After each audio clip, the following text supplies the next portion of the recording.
Nithyananda, this is Mark and welcome to NTV News from Jnanapitham Ashram in Bidadi.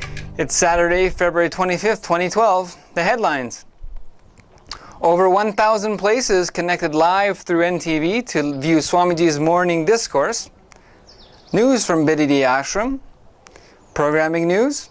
And all around the ashram's international news and sharing. Now for the main news. 1,050 places, including 24 two-way connections from 250 cities and 23 countries, connected through NTV this morning to view Swamiji's live discourse. Today, Swamiji spoke about the amazing functioning of energetic entanglement and its role in spiritual healing.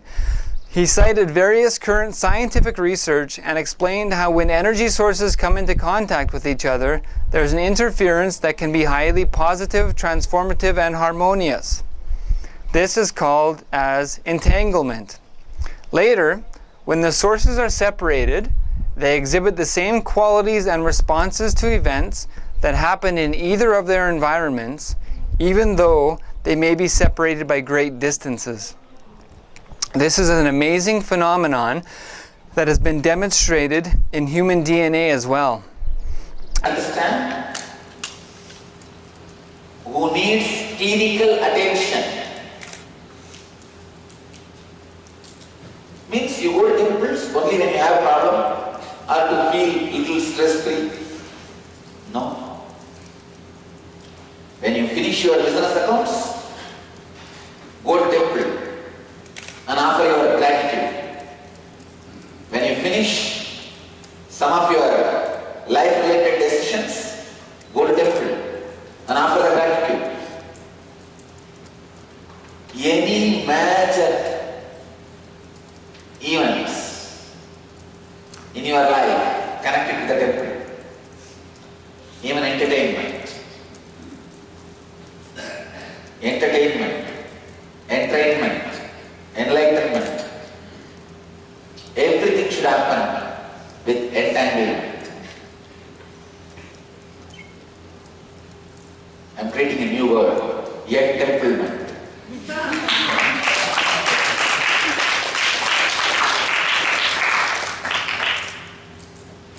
Life should become entanglement, because that is the easiest way of clearing the inner garbage. I don't know why human beings are still not understanding. You don't know the Western countries, how many billions of dollars they are spending every year creating medicine, psychiatric doctors and the infrastructures. Every county will have at least one psychiatric care center or hospital, doctor. Entanglement is the most powerful way. Entangling yourself with an enlightened being is the most easiest and powerful way to raise yourself to the higher level and get enlightened. Same way I want to tell you, all the deities installed by me are in entanglement with me continuously 24/7. They are in entanglement, entrainment and enlightenment with me. They all radiate continuously my presence. Entanglement is a very important basic truth. You need to understand the science of healing. This levitation, Kundalini awakening, everything happens just through this great truth of entanglement. Nothing else. All I do is, for a few minutes, a few seconds, I make your inner space lighter than the outer space by removing the mass, dirt. Means those few seconds you are in entanglement with my inner space, purest consciousness. Because your inner space loses its mass, dirt, weight, the body just starts jumping, hopping, levitating. But this is only initiation. By and by, after a few times, your inner space starts believing, oh God, thoughtless light space is possible for me. That is my nature. But because of my habit, I am habituated to live in a heavy, clouded space, heavy, loaded space. I can be in thoughtless space. That is my nature. That is my original nature. That will be.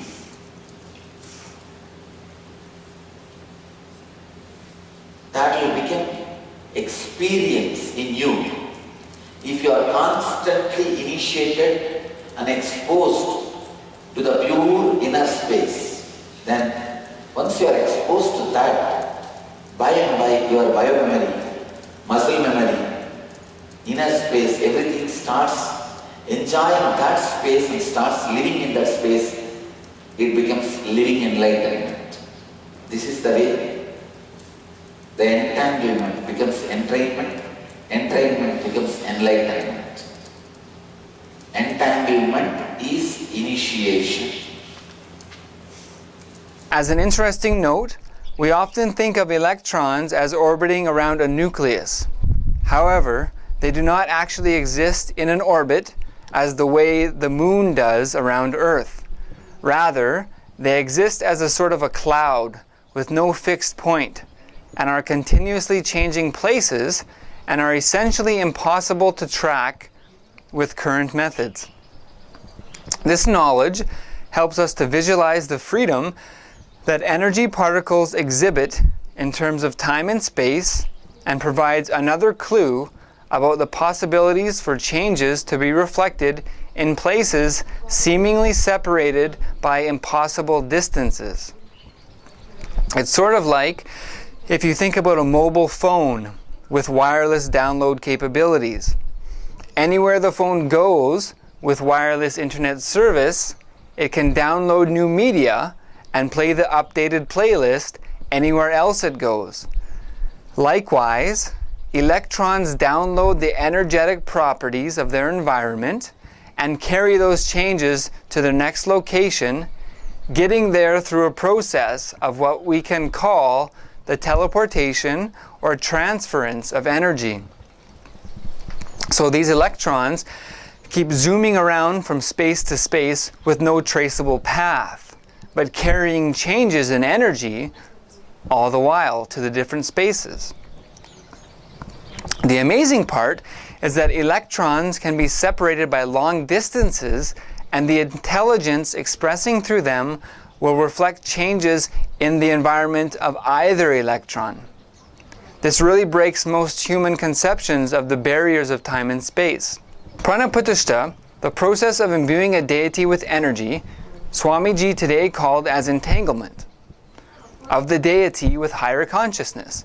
This explains the independent intelligence transmitted from the master to the deity. This is the superpower of the cosmos and of life. Our existence and physical body combined with a superconscious power and experience of the cosmic reality installs independently functioning consciousness in the physical objects we interact with in a day.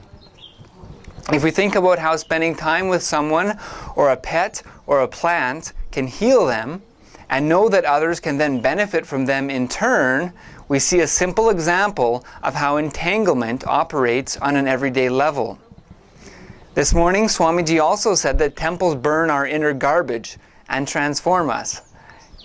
He said he will dedicate a satellite television channel to create a revolution and establish the temple-based living in another 5 years. he said we should go to temples to offer gratitude for all things in our life. The Nitya Kriya for today was cure for ulcers. And news from Bididi Ashram. Kapataru Corner is a service available through the Nithyananda.org website, where any prayer, question, or request sent is read out to the Kapataru banyan tree and to Swamiji himself. The way Swamiji has programmed this service is to ensure devotees that prayers will be attended within 72 hours. Once again, rebellious, lost, hopeful, and bright youth who want to connect to Swamiji should send their emails to en.sharing@nithyananda.org. Swamiji today announced he will begin morning satsangs by answering from a large stock of questions sent in. Be sure to be on NTV by 7:30 a.m. and a quick reminder not to leave your body between the hours of 6 a.m. to 10 a.m. India Standard Time, as we will miss you at morning satsang. As another jaw-dropping community building and individual development exercise, Swamiji has invited all staff and volunteers in Bididi into a 2-day eNNleadership program beginning today. This is a large and influential group that contributes their valued time and skills. This continues in the recent emphasis Swamiji has put on radiating friendliness and supporting yourself and others directly towards fulfilling the purpose of having taken this human body. Programming news. The Tamil language Bhagavad Gita discourse will resume shortly, 7 p.m. from Raj Sabha, Bididi Ashram. On NTV's new programming schedule, the previous morning's discourses will be replayed along with the daily news immediately following the morning satsang, as well as after the evening replay of Nitya Yoga and fitness sessions. Stay tuned for these updates soon. The NSP program is available online March 1st to 4th. 2012. Log on to nithyananda.org or contact your local center to learn how to live before you die. Also connect to Express Buzz discussions on Nithyananda's Purana programs on NTV before morning satsangs. The Kapataru program has begun in Bididi with another large group. All the new faces thoroughly enjoyed the morning satsang and early sessions from today. Congratulations to Seattle Chidambaram Temple, celebrating its 4th anniversary today. Swamiji said the stones are all ready to be sent and recreate an exact replica of Chidambaram Temple in Seattle. This morning, Swamiji blessed a huge Nvidyalaya gathering in Malaysia Kulam Center and the 21-day peace meditation for global peace beginning there shortly. That's all from NTV News for now. Thank you for joining us, and let us end our news with a bliss dose from Swamiji. When you have a feeling connection, physiology is different. Also, feeling connection has its own physiology. Thank you for joining us. We'll see you next time on NTV News. Nithyananda.